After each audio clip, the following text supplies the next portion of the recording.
हा, आमचं जर नाही दिलं तर गैरसमाजातून बाहेर निघा. ते असंही म्हणाले की हा नॅरेटिव्ह फार काळ टिकणार नाही. टिकणार रे, अरे टिकणार रे. मराठी येडे नाहीत. तुम्ही दोघांनी कार्यक्रम लावलेला आमचा, आम्हाला चांगलं माहिती आहे. आमचं आरक्षण कोणी कोणी घातलं, आताच आलेलं कोण घालायला लागलं, आमच्यावर केसेस कोण करायला लागलं, आमच्या आई बहिणीचे डोके कोण फोडायला लागलं, हे आम्हाला चांगलं कळतं. आणि आमच्या गोरगरिबाचे मतं घेतल्यावर कोण बदलतं त्याच्यावर आमचं बारीक देणे. गोरगरिबाचे मतं घेतल्यावर एकदा वेळ निघून गेल्यावर कोण कोण काय बोलतं मीडियात, पेपरला काय छापून येतं याच्यावर बी देणे आमचं. तुम्हाला बी उमेदवार नंतर उभा करायचे, ध्यानात राहू द्या म्हणा. ते बी सुरू नको, वाचोळ्यानं बोलत जाऊ नको म्हणा, वयानुसार बोलत जावा. त्यांना 43% मतं मिळालेली आहे, त्यामुळं ही मतं अधिक वाढतील. चिंता करायची गरज नाही असं म्हणतात. तुम्ही जर आमचं ठरल्याप्रमाणे दिलं नाही, तुमचे किती टक्के आहेत मला नाही माहित, 100% तरी जरी झालं ते तुम्ही बदल करून, तरी सगळं भुईसपाट होणार. तरी मी चॅलेंज देत नसतो आणि एकदा मागं लागलो तर मुडीलेशिवाय सोडित नसतो. माझा फडणवीस साहेबांना विरोध नाही, शिंदे साहेबाला नाही, कोणत्याच पक्षाला नाही, पण आरक्षण दिलं तर मी सोडित नसतो. हा, तुम्ही समजून घ्या, गैरसमाजातून बाहेर या.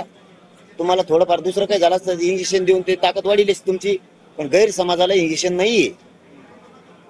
तुम्ही त्याच्यामुळं त्या भोपळ्यातून बाहेर या.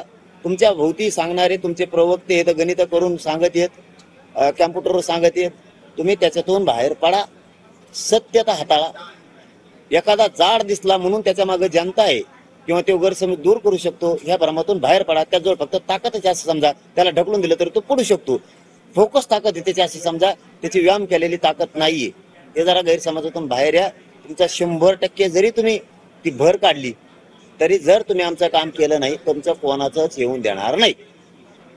आणि तुम्ही आमचं द्या, आम्हाला राजकारणात जायचं नाही. मराठ्याचा माझा राजकीय मार्ग नाही. आम्हाला त्या राजकारणाशी देणं घेणं नाही. त्या राजकारणात तिकडे काडी लागून द्या. आम्हाला आमचे लेकरं मोठे करायचे मराठ्यांचे. आमच्या हक्काचं आम्हाला टिकणारं 50% आतलं ओबीसीतलं आरक्षण आमचं आम्हाला द्या.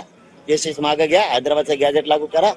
ते राजकारण तुम्हाला लखलाभ, हे मराठे तुम्हाला डोक्यावर घेऊन नसते. याच्यापेक्षा काय सांगू तुम्हाला. तरी म्हणतात काय होता समज होता, गैरसमज होता, काय होतं, आमकं होतं, तमकं होतं. ते पडा राव बाहेर, आणखीन तरी बाहेर पडा.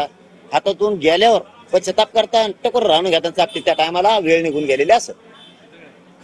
ओबीसीचे एक नेते तायवडे त्याने असं सांगितलं, जर ओबीसीतून पुन्हा तेच वाक्य मागच्या आंदोलनाच्या काळात जे झालं होतं तेच, तर आम्ही स्वस्त बसणार आहे. कवा बसलात मला तुम्ही? स्वस्त बसलेलाच नाही तुम्ही. आम्ही ओबीसी मराठा गावखेड्यातले एक आहे. जाऊ, पण मी त्यांना कधी विरोधक मानले नाही, त्यामुळे त्यांच्या आजपर्यंत मी कधीच प्रश्नाला उत्तर दिलेलं नाही. कारण त्यांना आम्ही विरोधक मानलेलंच आणि मानत पण. कारण शेवटी आम्ही गावखेड्यातले मराठा आणि ओबीसी एक आहेत म्हणून त्यांना उत्तर देत नाहीत. त्याचा अर्थ काय वेगळा नाही काही. मी त्यांना आतापर्यंत ठेव सोडता कोणालाच उत्तर दिलेलं नाही, कारण आम्ही त्यांना शत्रू किंवा विरोधक मानलेलं नाही, आम्हाला मानायचं पण नाही.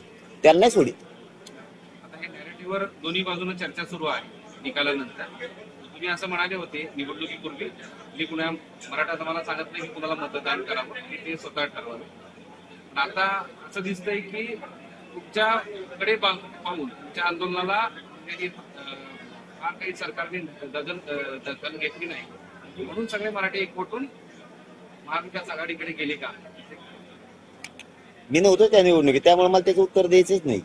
मी कोणाला पाडा नाही म्हणलं, कोणाला निवडून नाही. फक्त माझ्या गरीबाला किंमत नव्हती. मराठ्यांना त्यांच्या मताला भेले पाहिजेत, अशा थरकापच उडाला पाहिजे, असं मतदान करा म्हणून सांगितलं होतं. कोणाला पाडा कोणाला निवडून आणा ते माझ्या मराठ्यांनी केलेलं आहे. नाही तर मग हा मराठा ग्राह्य धरतच नव्हते. गरीबाला आम्हाला केर काचऱ्यासारखी किंमत होती. आता माझ्या गरीब मराठ्याच्या चपला सकट पाया पडते, काच दिशी वाकत देत. गुडघ्याला खाली किती दगड रोतला तरी गुडघा टिकून बळत लोळत देत पायावर गरीबाच्या. माझ्या गरीबाला किंमत आली. उडाला म्हणजे काय, कुणी ठेप्याला नाही राहिलं. आणखीन काय व्हायला पाहिजे तुमच्या मनाने? तुमच्या मनात आणखीन वेगळं काही आहे का? याच्यापेक्षा काय व्हायचं? असलं तुमच्या मनात काय आणखीन, तर जर नाही आरक्षण दिलं तर विधानसभेला बघा तुम्ही माझ्या, नसते माझ्या बघा तुम्ही. किती यांना काम करू द्या तुम्ही, याने घासून आणू द्या काय आणायचं ते. तुम्हाला सांगतो, आम्ही 5-7 जाती कार्यक्रमात लावणार यांचा. यांना मी, मला राजकारणाला ते छक्के पंजे यायला लागले हळूहळू. यांना उडून देणार आम्ही वाऱ्यात वर. आम्ही सुप्त लाट भर पाडणार खाली. जरांगे पाटलाच्या नादी लागू नका. ते आता तुम्हाला नाही दखल घेतल्यावर सांगणार आहे प्रेस घेऊनच मी. 288 उमेदवार कोणचे, मतदान कसं होणार, यांचे किती विश्लेषक येतात आणि किती